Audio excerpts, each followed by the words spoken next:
ಯಾದಗಿರಿಯಲ್ಲಿ auto LPG ಬೆಲೆಯಲ್ಲಿ ಭಾರಿ ಏರಿಕೆ ಆಗಿದೆ.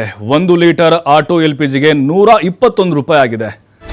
ಯುದ್ಧಕ್ಕೂ ಮುನ್ನ 56 ರೂಪಾಯಿ ಇದ್ರಿ, ಈಗ ನೋಡಿದ್ರೆ 1 ಡಬಲ್ ಆಗಿಬಿಟ್ಟಿದೆ. ಹೆಂಗ್ರಿ ಆಟೋ ಚಾಲಕರ ಬದುಕು? ಕಣ್ಣೀರು ಹಾಕ್ತಾ ಇದ್ದಾರ್ರಿ. ಊಟಕ್ಕೆ ಪರದಾಡುವಂಥ ಪರಿಸ್ಥಿತಿ ಬಂದ್ಬಿಟ್ಟಿದೆ. ಕಂಗೆಟ್ಟು ಹೋಗಿದ್ದಾರೆ. ಆಟೋ ಬಿಟ್ಟು ಕೂಲಿ ಕೆಲಸ ಮಾಡುವಂಥ ಪರಿಸ್ಥಿತಿ ಬಂದ್ಬಿಟ್ಟಿದೆ. ಬೆಂಗಳೂರು ಬಿಡಿ, ಬೆಂಗಳೂರಲ್ಲಿ 500ರಿಂದ 1000 ಮಾಡ್ತಾರೆ ಆಟೋ ಚಾಲಕರು, 2000 ಮಾಡೋರು ಇದ್ದಾರೆ.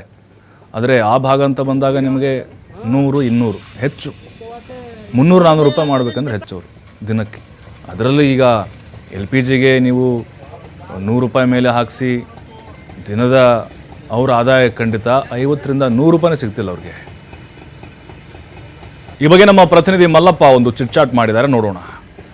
ಲಿಕ್ವಿಫೈಡ್ ಪೆಟ್ರೋಲಿಯಂ ಗ್ಯಾಸ್ 1 ಲೀಟರ್ಗೆ ಏನು 56 ರೂಪಾಯಿ ಇದ್ದಂಥ ಬೆಲೆ ಈಗ 121 ರೂಪಾಯಿಗೆ ಹೆಚ್ಚಳಾಗಿರೋದು ಕೂಡ ಏನು ಲಿಕ್ವಿಡ್ ಪೆಟ್ರೋಲಿಯಂ ಗ್ಯಾಸ್ ಏನು ಆಟೋ ಡ್ರೈವರ್ಗಳಿದ್ದಾರೆ ಅವರು ಬಹಳಷ್ಟು ಪರಿತಪಿಸುವಂಥ ಪರಿಸ್ಥಿತಿ ನಿರ್ಮಾಣವಾಗಿದೆ. ಯಾಕಂದರೆ ಇರಾನ್ ಮತ್ತು ಇಸ್ರೇಲ್ನ ಯುದ್ಧ ಎಫೆಕ್ಟ್ ಪರಿಣಾಮವಾಗಿ ಇದು ನೇರವಾಗಿ ಏನು ಲಿಕ್ವಿಡ್ ಪೆಟ್ರೋಲಿಯಂ ಗ್ಯಾಸ್ ಬಳಸ್ತಕ್ಕಂಥ ಏನು ಆಟೋ ಡ್ರೈವರ್ಗಳ ಮೇಲೆ ನೇರವಾಗಿ ಹೊಡೆತ ಬಿದ್ದಿದೆ. ಹೀಗಾಗಿ ಅವರ ಜೀವನ ಮಾಡೋಕ್ಕೆ ಸಾಕಷ್ಟು ತೊಂದರೆ ಅನುಭವಿಸ್ತಾರೆ ಅಂತ ಹೇಳ್ಬೋದು. ಈಗ ನಾವು ಯಾದಗಿರಿ ಹೊರವಲಯದಲ್ಲಿರ್ತಕ್ಕಂಥ ಗೋ ಗ್ಯಾಸ್ ಕಂಪನಿಯಲ್ಲಿ ಇದ್ದೇವೆ. ಈಗ ತಾವು ನೋಡ್ಬೋದು, ಮೊದಲು ಏನು 1 ಲೀಟರ್ಗೆ ಬರೀ 56 ರೂಪಾಯಿ ಇದ್ದಂಥ ಬೆಲೆ ಈಗ 121 ರೂಪಾಯಿಗೆ ಏಕಾಏಕಿ ಡಬಲ್ ಹೆಚ್ಚಳಾಗಿರೋದು ಕೂಡ ಅವರನ್ನು ಕಂಗಾಲಾಗುವಂತ ಮಾಡಿದೆ. ಹೀಗಾಗಿ ಈ ಜೀವನ ಯಾವ ರೀತಿ ನಡೆಸಬೇಕೆಂಬುದೇ ಅವ್ರಿಗೆ ಒಂದು ರೀತಿ ಯಕ್ಷ ಪ್ರಶ್ನೆಯಾಗಿದೆ. ನಿಜಕ್ಕೂ ಕೂಡ ಅವರು ಬಹಳಷ್ಟು ಸಾಕಷ್ಟು ತೊಂದರೆಯಲ್ಲಿದ್ದಾರೆ. ಇದೇ ಪರಿಸ್ಥಿತಿ ಮುಂದುವರೆದರೆ ಕೂಡ ಜೀವನ ಮಾಡುವಷ್ಟು ಕಷ್ಟ ಆಗಲಿದೆ. ಯಾಕಂದ್ರೆ ಆಟೋವನ್ನೇ ಮಾರುವಂತ ಪರಿಸ್ಥಿತಿ ಉದ್ಭವ ಆದ್ರೂ ಕೂಡ ಏನು ಸಾಧ್ಯ ಇಲ್ಲ ಅಂತ ಹೇಳ್ತಾರೆ. ಹೀಗಾಗಿ ಸರ್, ಈಗ 1 ಲೀಟರ್ಗೆ ಏನು 65 ರೂಪಾಯಿ ಹೆಚ್ಚಳ ಆಗಿದೆ. ನಿಮ್ಮ ಮೇಲೆ ಯಾವ ರೀತಿಯ ಹೊಡೆತ ಬೀಳುತ್ತಿದೆ? हेलो सर, यहाँ पे गैस पहले 56 रुपये था.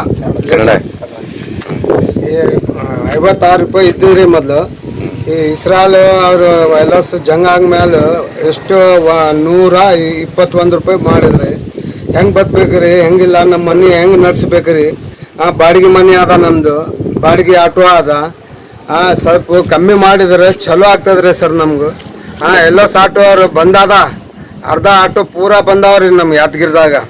ಸ್ವಲ್ಪ ದಯಾ ಮಾಡಿ ಸ್ವಲ್ಪ ಹೆಂಗನ ಕಮ್ಮಿ ಮಾಡ್ರಿ ಸ್ವಲ್ಪ ಗ್ಯಾಸ್ ರೇಟ್. ಏನು ತಕ್ಷಣವೇ ಗ್ಯಾಸ್ ರೇಟ್ ಕಡಿಮೆ ಮಾಡ್ಬೇಕಂತೀರಾ? ಹೌದ್ರಿ ಸರ್, ಕಮ್ಮಿ ಮಾಡ್ಬೇಕ್ರಿ ಸರ್. ನಮ್ಮ ಆಟೋ ಕಸ್ಟಮರ್ ರೊಕ್ಕ ಜಾಸ್ತಿ ಕೊಡಲ್ರಿ. ಎಲ್ಲ 10 ರೂಪಾಯಿ ಕೊಡ್ತೀನಿ, ನಾ 15 ರೂಪಾಯಿ ಕೊಡ್ತೀನಿ ಹೇಳಕತ್ತಾರ ಅವರು. ನಾ ರೇಟ್ ಜಾಸ್ತಿ ಮಾಡ್ಲಿ ಹೇಳ್ಬೇಕು ಹೇಳಿದ್ರೆ ಮಾಡಬೇಡ್ರಿ ಜಾಸ್ತಿ ಹೇಳಕತ್ತಾರ. ಇದು ಕೂಡ ಆಟೋ ಡ್ರೈವರ್ ಅವರ ಒಂದು ಸಂಕಷ್ಟ ಇದೆ. ಇಲ್ಲಿ ನಮ್ಮ ಜೊತೆ ಮಾತಾಡಕ್ಕೆ ಮತ್ತೊಬ್ಬ ಆಟೋ ಡ್ರೈವರ್ ಇದ್ದಾರೆ.